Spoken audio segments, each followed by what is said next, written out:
യേശു ആരിലും വലിയവൻ വലിയവൻ യേശു യേശു ആരിലും വലിയവൻ വലിയവൻ ആരിലും വലിയവൻ വലിയവൻ സൗഖ്യദായകൻ പാപമോചകൻ സൗഖ്യദായകൻ പാപമോചകൻ യേശുവേകരക്ഷകൻ യേശുവേകരക്ഷകൻ കരുണാമയൻ സ്നേഹഗായകൻ കരുണാമയൻ സ്നേഹഗായകൻ യേശു യേശു ആരിലും വലിയവൻ വലിയവൻ ആരിലും വലിയവൻ വലിയവൻ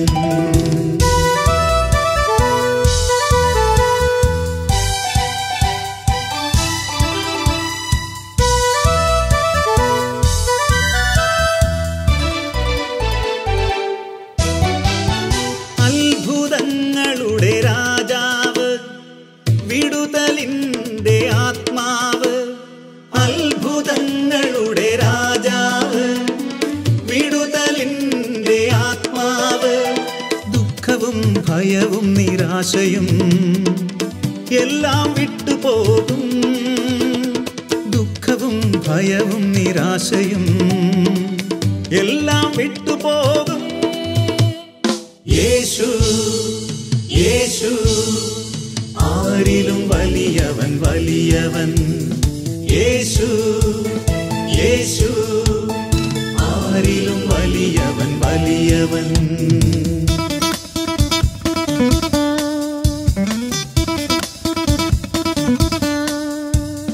ഹല്ലേലൂയ ഹല്ലേലൂയ ഹല്ലേലൂയ ഹല്ലേലൂയ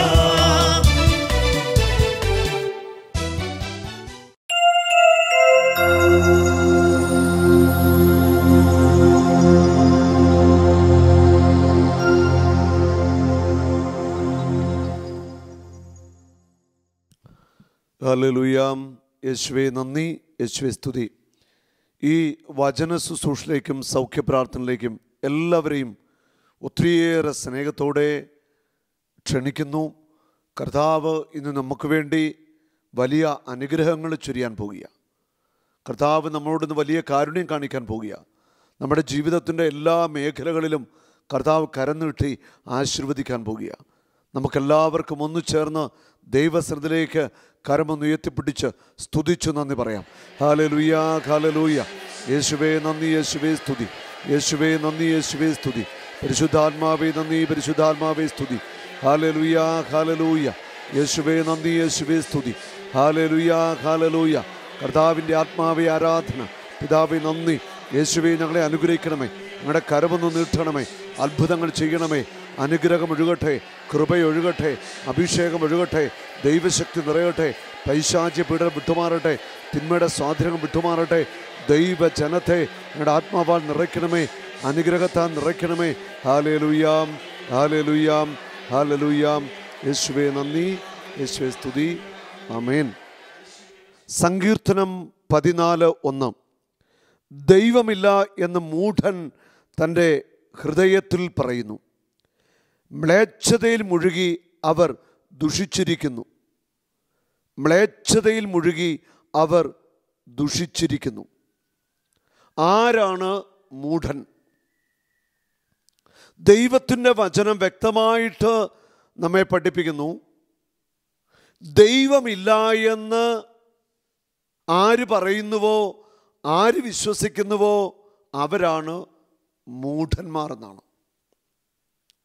തുടർന്ന് വചനം പറയുന്നു, മ്ലേച്ഛതയിൽ മുഴുകി അവർ ദുഷിച്ചിരിക്കുന്നു. എന്തുകൊണ്ടാണ് അവർ മ്ലേച്ഛതയിൽ മുഴുകാനുള്ള കാരണം? അവരുടെ മുൻപിൽ ദൈവഭയമില്ല, ദൈവത്തെക്കുറിച്ചുള്ള വിചാരമില്ല. അവർക്ക് ദൈവവചനത്തെ അംഗീകരിക്കേണ്ടതായ ഒരാവശ്യമില്ല. അവർ ദൈവത്തെയും ദൈവത്തിൻ്റെ വചനത്തെയും ഒക്കെ തള്ളിക്കളഞ്ഞുകൊണ്ട് ജീവിക്കാം. അവർ വിശ്വസിക്കുന്നു ദൈവമില്ല, അതുകൊണ്ട് അവരുടെ ചിന്താരീതിക്കനുസരിച്ച്, അവരുടെ ജീവിതത്തിൽ അവർക്ക് രൂപപ്പെട്ട മനസ്സാക്ഷിക്കനുസരിച്ച് നന്മയും തിന്മയും വിവേചിച്ചുകൊണ്ട് ഒരു ജീവിതമാണ് അവർ നയിക്കുന്നത്.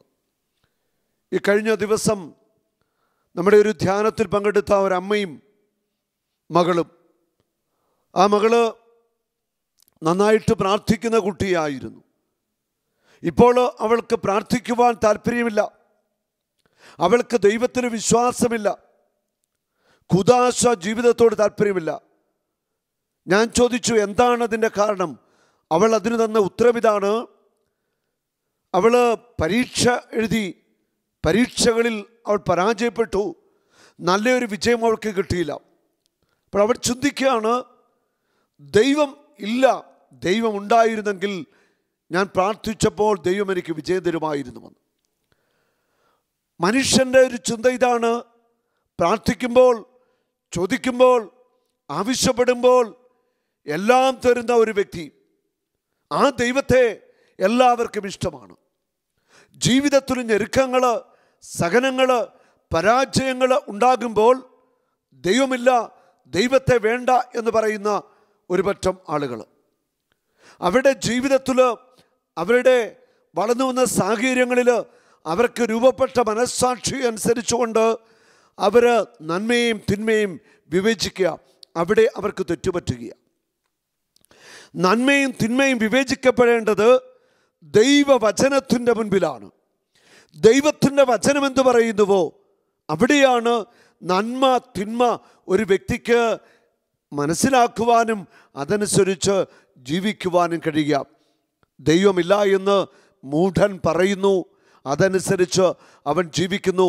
അവൻ സർവ മ്ലേച്ഛതകളിലും മുഴുകി ജീവിക്കുന്നു. സകല മ്ലേച്ഛതകളിലും ഒരു വ്യക്തി മുഴുകുന്നുവെങ്കിൽ അവന് ദൈവഭയമില്ല, ദൈവത്തോടവന് സ്നേഹമില്ല, ദൈവത്തിൻ്റെ വചനത്തെ അവൻ അംഗീകരിക്കുന്നില്ല, അനുസരിക്കുന്നില്ല. അതുകൊണ്ടെന്താ? സകല മ്ലേച്ഛതകളും പാപങ്ങളും സ്വന്തം ഇഷ്ടപ്രകാരമുള്ള ഒരു ജീവിതത്തിലൂടെ കടന്നു പോകുക. ചിലരെങ്കിലുമൊക്കെ അങ്ങനെ കടന്നു പോകുന്നവരുണ്ട്. അനേക വർഷങ്ങളായിട്ട് കുമ്പസാരിക്കാത്ത ഒരു മനുഷ്യൻ, അദ്ദേഹം ബിസിനസ്സുകാരനായിരുന്നു. അദ്ദേഹത്തിൻ്റെ മക്കൾ പലതവണ എന്നോട് പറഞ്ഞിട്ടുണ്ട്, ഞങ്ങളുടെ പിതാവിന് വേണ്ടി പ്രാർത്ഥിക്കണം. അദ്ദേഹത്തെ ഓർത്ത് ഞാൻ പലപ്പോഴും പ്രാർത്ഥിച്ചിട്ടുണ്ട്.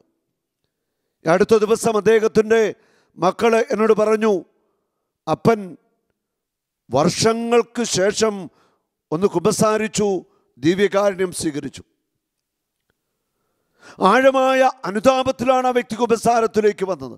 അതിന് കാരണമുണ്ട്. പ്രായമേറെ സായാഹ്നത്തിലെത്തിക്കഴിഞ്ഞു. കടുത്ത രോഗം, ആന്തരിക അവയവങ്ങളിലൊക്കെ പ്രവർത്തനം നിലച്ചു കഴിഞ്ഞിരിക്കുകയാണ്. നിരന്തരമായ ശ്വാസതടസ്സം, ശ്വാസം കിട്ടാതെ വിഷമിക്കുക, പലപ്പോഴും ഓക്സിജൻ കൊടുക്കേണ്ടി വരുന്നു. ആ ജീവിതത്തിൻ്റെ സായാഹ്നത്തിൽ മരണത്തിൻ്റെ വക്കിലേക്ക് എത്തിയപ്പോൾ ആ മനുഷ്യൻ ദൈവത്തെക്കുറിച്ച് ചിന്തിക്കുന്നത്. പക്ഷെ അദ്ദേഹത്തിൻ്റെ കുടുംബത്തിന് എന്ത് സംഭവിച്ചു എന്നറിയാമോ? കുടുംബത്തിൽ വലിയ തകർച്ചകൾ, മക്കൾക്ക് തകർച്ചകൾ, രോഗങ്ങൾ, പലവിധമായ പ്രതിസന്ധികൾ, കടബാധ്യതകൾ, പരാജയങ്ങൾ ആ കുടുംബത്തിലുള്ള എല്ലാ മക്കളെയും വേട്ടയാടുകയാണ്. ശരിക്കും ആ കുടുംബത്തിലെ മക്കൾ ഉയരങ്ങളിൽ എത്തുകയോ വലിയ നേട്ടങ്ങൾ വിട്ടുപിടിക്കുകയോ ഒന്നും ചെയ്തിട്ടില്ല. ഒരു കാലത്ത് പ്രതാപമുണ്ടായിരുന്നു, ഇന്ന് പ്രതാപമൊക്കെ നഷ്ടപ്പെട്ടു പോയി. ജീവിതത്തിൽ എല്ലാം തകർന്നടിഞ്ഞ് നിരാശയിലായിട്ടുള്ള ഹൃദയങ്ങൾ. അനേക വർഷങ്ങളായി ആ മനുഷ്യൻ കുമ്പസാരിച്ചില്ല. അദ്ദേഹത്തിന് ദൈവത്തിന് വിശ്വാസമില്ലായിരുന്നു. ഈ അടുത്ത നാളിൽ ഒരു ചെറുപ്പക്കാരൻ്റെ അമ്മ പറഞ്ഞതാ, എൻ്റെ മകൻ ദേവാലയത്തിൽ പോകത്തില്ല, ധ്യാനത്തിന് പോകത്തില്ല, പ്രാർത്ഥിക്കത്തില്ല. ധ്യാനത്തിന് വിളിച്ചപ്പോൾ മകൻ അമ്മയോട് പറഞ്ഞു, ദൈവമുണ്ടെങ്കിൽ അമ്മ ദൈവത്തെ എനിക്കൊന്ന് കാണിച്ചുതാ. ദൈവമുണ്ടെങ്കിൽ ദൈവത്തെ എൻ്റെ മുൻപിൽ നിന്ന് തെളിയിച്ചു തരിക. നോക്കുക, ഇന്ന് എവിടെ നിൽക്കുന്നു യുവാക്കന്മാരുടെ ചിന്തകൾ, അവിടെ കാഴ്ചപ്പാട്. മനുഷ്യന് ദൈവത്തെ ഉപേക്ഷിച്ചു കഴിഞ്ഞാൽ, ദൈവചിന്ത ഉപേക്ഷിച്ചു കഴിഞ്ഞാൽ, ഈ ലോകത്തിൻ്റെ സകല മ്ലേച്ഛതകളും സകല പാപങ്ങളും സകല തിന്മകളും ഒരു മടിയും കൂടാതെ ചെയ്യാൻ സാധിക്കും. അങ്ങനെ ചോദിക്കുവാനാരുമില്ല, പറയുവാനാരുമില്ല. സ്വന്തം ഇഷ്ടപ്രകാരം പലർക്കും ജീവിക്കുന്നതിന് വേണ്ടി ദൈവത്തെ ഉപേക്ഷിക്കുന്നു, ദൈവത്തെ മാറ്റി നിർത്തുന്നു. മൂഢനായ മനുഷ്യ, നീ ഒരു ദിവസം മരിക്കും, അതുറപ്പാ. ദൈവത്തെ തള്ളിപ്പറഞ്ഞ് ദൈവത്തെ ഉപേക്ഷിച്ച് ലോകത്തിൻ്റെ മോഹങ്ങളും സുഖങ്ങളുമൊക്കെ അനുഭവിച്ച് ആസ്വദിച്ച് ജീവിച്ച നീ ഒരു ദിവസം പൊടിയിലേക്ക്, മണ്ണിലേക്ക് മടങ്ങേണ്ടി വരും. വചനം ഓർമ്മിപ്പിക്കുന്നു. സങ്കീർത്തനം 14:2, കർത്താവ് സ്വർഗത്തിൽ നിന്ന് മനുഷ്യമക്കളെ നോക്കുന്നു. ദൈവത്തെ തേടുന്ന വിവേകികളുണ്ടോ എന്ന് അവിടുന്ന് ആരായുന്നു. ദൈവഭക്തനായ മനുഷ്യന് വിവേകമുണ്ടാവണം. അവൻ്റെ ജീവിതത്തിൽ തകർച്ച ഉണ്ടാകാം, പരാജയമുണ്ടാകാം, വിജയമുണ്ടാകാം. വലിയ വലിയ അനുഗ്രഹങ്ങൾ ദൈവം തൻ്റെ കൈകൾ തുറന്ന് നമുക്ക് തരും. നമ്മുടെ ജീവിതത്തിൻ്റെ വഴികളിൽ നമുക്ക് വിവേകമുണ്ടാവണം. ദൈവം തരുന്ന ഏറ്റവും വലിയൊരു ദാനമാ വിവേകം. വിവേകമില്ലാത്ത മനുഷ്യൻ അവന് ഏറ്റവും അപകടകാരി തന്നെയാണ്. വിവേകത്തിനു വേണ്ടി നമുക്ക് ദൈവത്തോട് പ്രാർത്ഥിക്കാം. നമ്മുടെ ജീവിതത്തിലുണ്ടാകുന്ന അനുഭവങ്ങളെ വിവേകത്തോടുകൂടി നമുക്ക് കാണാം. ദൈവവചനത്തിൻ്റെ മുൻപിൽ ഇരുന്നുകൊണ്ട് അവയെക്കുറിച്ച് നമുക്ക് മനസ്സിലാക്കാനായിട്ട് സാധിക്കണം. എല്ലാവരും വഴിതെറ്റിപ്പോയി, ഒന്നുപോലെ ദുഷിച്ചുപോയി.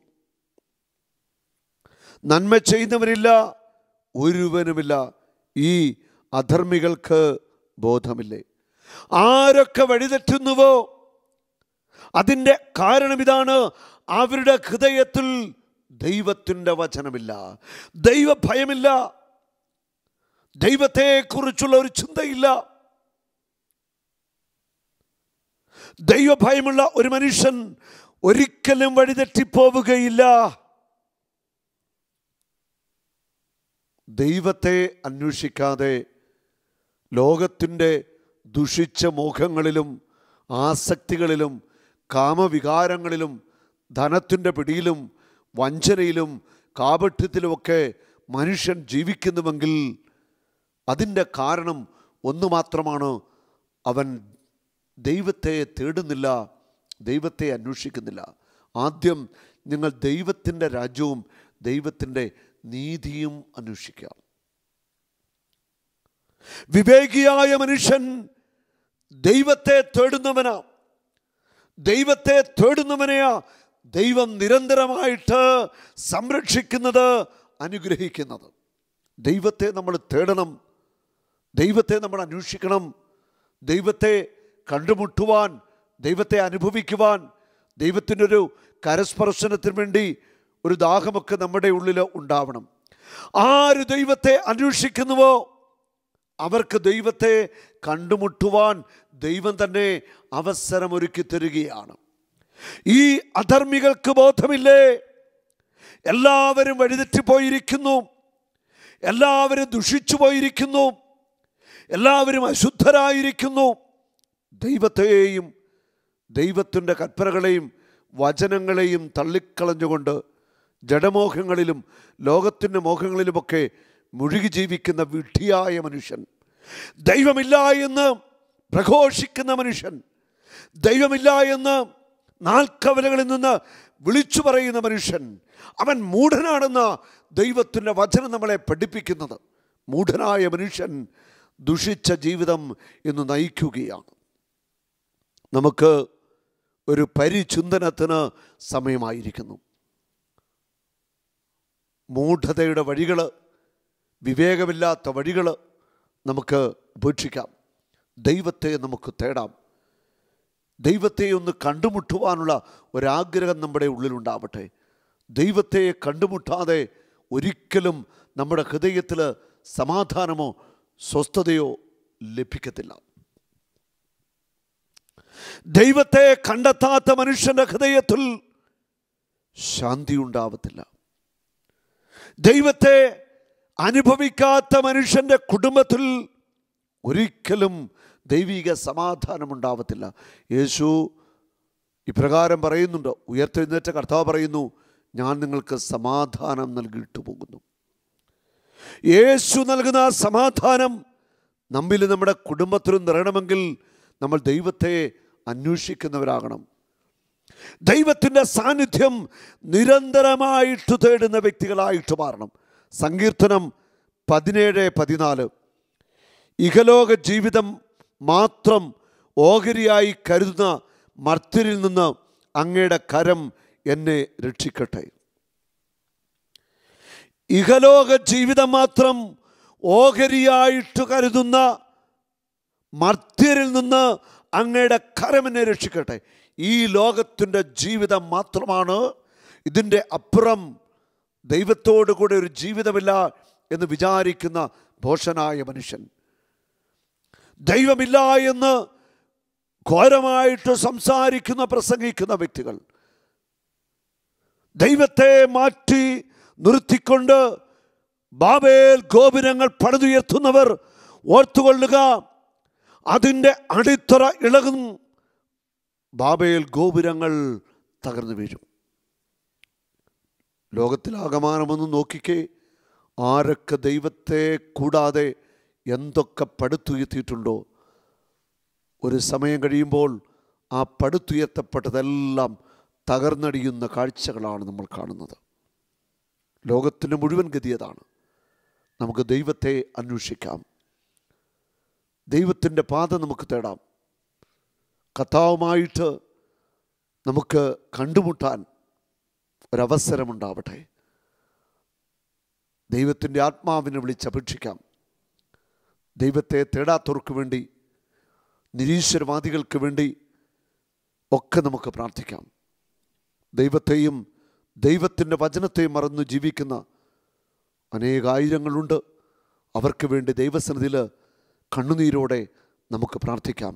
എല്ലാവർക്കും വലിയ ദൈവാനുഭവം ഉണ്ടാകട്ടെ, ഒരു യേശു അനുഭവം ഉണ്ടാവട്ടെ. കർത്താവ് നിങ്ങളെല്ലാവരെയും സമർത്ഥമായി അനുഗ്രഹിക്കട്ടെ. യേശുവെ നന്ദി, യേശുവെ സ്തുതി. ആമേൻ.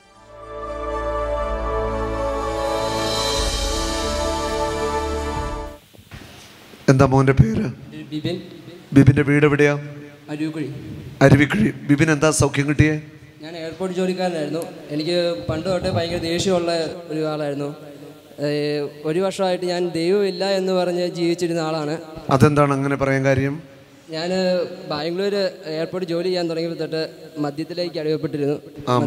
മദ്യപിക്കുമായിരുന്നു. പിന്നെ വീട്ടിൽ വന്ന് ലീവിന് വന്ന് ഈ കഴിഞ്ഞ പ്രാവശ്യമാണ് ഇവിടെ ഞാൻ ധ്യാനത്തിന് വന്നത്. അതിന് 20 ദിവസം മുമ്പാണ് ഞാൻ വീട്ടിലേക്ക് ലീവിലേക്ക് വന്നപ്പം എനിക്ക് വീട്ടിൽ ഭയങ്കര പ്രശ്നങ്ങളൊക്കെ ഉണ്ടായി, വഴക്കൊക്കെ ഉണ്ടായി. ദേഷ്യം കൊണ്ട് ഞാൻ വീട്ടിലൊരു അലമാര ഉണ്ടായിരുന്നു, അതിൻ്റെ ചില്ല് ഞാൻ കൈ കൊണ്ട് അടിച്ചു പൊട്ടിച്ചു. അതിൻ്റെ പാടാണ് ഈ കാണുന്നത്. ഇപ്പം ഈ കൈക്ക് എന്നോട് പറഞ്ഞിരുന്നത് 1.5 വർഷമായിരുന്നു അനക്കം ഉണ്ടാകാൻ. 30% ഈ കൈക്ക് സാധ്യതയുള്ളൂ എന്നാണ് പറഞ്ഞിരുന്നത്. അതായത് ഇവൻ്റെ കൈ കാണാം, കൈ ഒന്ന് കാണിച്ചു കൊടുക്കണ്ടോ? അലമാര അടിച്ചു പൊട്ടിച്ചാണ്, ദേഷ്യപ്പെട്ട് അടിച്ചു പൊട്ടിച്ചാണ്. അങ്ങനെ കൈ ഞരമ്പുകളെല്ലാം മുറിഞ്ഞു പോയി അല്ലേ? ഞരമ്പുകൾ 7 ഞരമ്പും 2 എല്ലും മുറിഞ്ഞു പോയിരുന്നു. മൊത്തം 123 സ്റ്റിച്ചായിരുന്നു എൻ്റെ കൈക്കകത്തും പുറത്തുമായിട്ടുണ്ടായിരുന്നത്. ദീപന്റെ കൈ ചലിക്കത്തില്ല, മുറിച്ച് കളയണമെന്ന അവസ്ഥയിലായിരുന്നു. ഞാൻ ഇപ്പം വീട്ടിലാരും കാണാതെയാണ് ഞാൻ ചില്ലടിച്ച് പൊട്ടിച്ചത്. 3/4 മണിക്കൂർ കഴിഞ്ഞ് എന്നെ ആൾക്കാർ കാണുന്നു. എൻ്റെ പെങ്ങളാണ് എന്നെ കണ്ടത്. പെങ്ങൾ പെട്ടെന്ന് വണ്ടി എടുത്ത് അവളെന്നെ കൊണ്ടുപോകാൻ തുടങ്ങിയപ്പോൾ തന്നെ എൻ്റെ ദേഹത്തെ മൊത്തം രക്തവും വാർന്നു പോയിരുന്നു. ഹോസ്പിറ്റലിൽ ചെന്നപ്പോൾ അവർ പറഞ്ഞു എങ്ങനെയാണ് ജീവിച്ചതെന്ന് അറിയത്തില്ല, 1/2 ബോട്ടിൽ ബ്ലഡ് എൻ്റെ ദേഹത്തുണ്ടായിരുന്നുള്ളൂ. അതും കറക്റ്റ് നെഞ്ചിൻ്റെ ഭാഗത്തായിട്ട് തളം കെട്ടി കിടന്നുകൊണ്ട് മാത്രമാണ് ഇവൻ്റെ ജീവൻ രക്ഷിച്ചതെന്നാണ് പറഞ്ഞത്. ഞാൻ എന്നിട്ട് ഇവിടെ വരാൻ മനസ്സുണ്ടായില്ല. എൻ്റെ അടുത്തുള്ള ഒരു അനി എന്ന് പറയുന്നൊരു ചേട്ടനും അവിടുത്തെ സിസ്റ്റേഴ്സും കൂടെ എന്നെ നിർബന്ധിച്ച് ഇവിടെ കൊണ്ടുവിട്ടതാണ്. ഇവിടെ കൊണ്ടുവിട്ടു. ഞാൻ എന്നിട്ട് ഇങ്ങോട്ട് കയറാനോ ഇവിടെ ഫോൺ കൊടുക്കാൻ പറഞ്ഞപ്പോൾ കൊടുക്കാനോ ഒന്നും താല്പര്യപ്പെട്ടില്ല. ഇവിടെ വന്ന് അവസാനത്തെ ദിവസമാണ് ഞാനിവിടെ മനസ്സ് തുറന്ന് പ്രാർത്ഥിക്കുന്നത്. അവസാനത്തെ 2 മണിക്കൂർ നേരം അഭിഷേകത്തിന് പ്രാർത്ഥന ഉണ്ടെന്ന് പറഞ്ഞ് ഞാൻ ഫ്രണ്ട് വന്നിരുന്നു. അഭിഷേക പ്രാർത്ഥന, ലാസ്റ്റ് അഭിഷേക പ്രാർത്ഥന ഉണ്ടായിരുന്നു. ഞാനിപ്പോഴും ഓർക്കുന്നത്, നീ മുന്നല്ലിരുന്നത് ഓർക്കുന്നുണ്ടോ? യേശുവെന്ന് വിളിച്ച് മുട്ടക്കിടന്ന് നിലവിളിച്ചത്. ഞാൻ ആ 3/4 മണിക്കൂർ നേരം ഭയങ്കര ഇതായിരുന്നു പറഞ്ഞു. ഞാൻ അന്നത്തെ ആ സമയം ഞാൻ ഓർക്കുന്നില്ല, കാരണം ഒരു അബോധാവസ്ഥയിലായിരുന്നു ഞാൻ.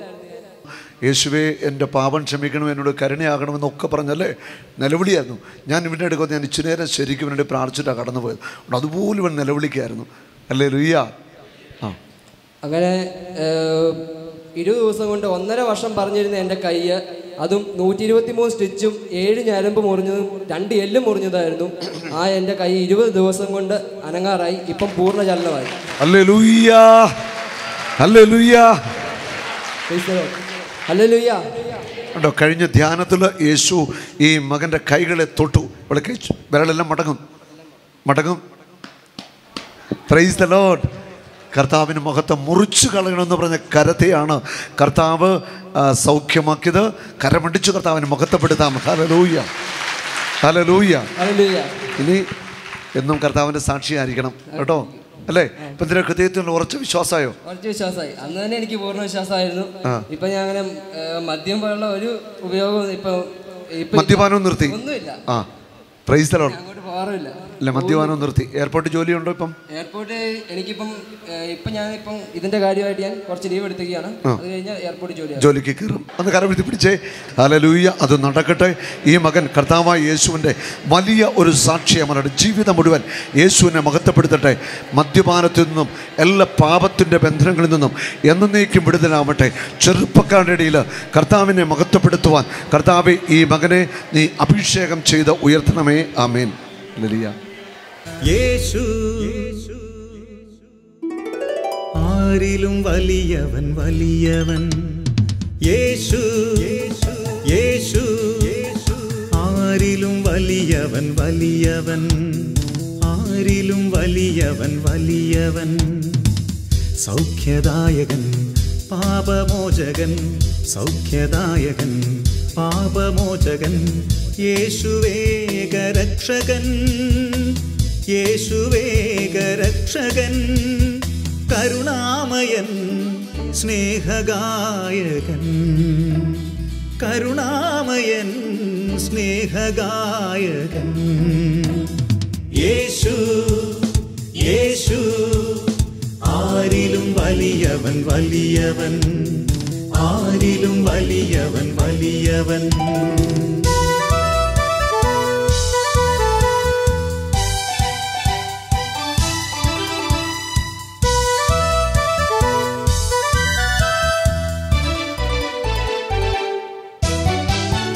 അത്ഭുതങ്ങളുടെ രാജാവ്, വിടുതലിൻ്റെ ആത്മാവ്. അത്ഭുതങ്ങളുടെ രാജാവ്, വിടുതലിൻ്റെ ആത്മാവ്. ദുഃഖവും ഭയവും നിരാശയും എല്ലാം വിട്ടുപോകും. ദുഃഖവും ഭയവും നിരാശയും എല്ലാം വിട്ടുപോകും. യേശു, യേശു ആരിലും വലിയവൻ, വലിയവൻ. യേശു, യേശു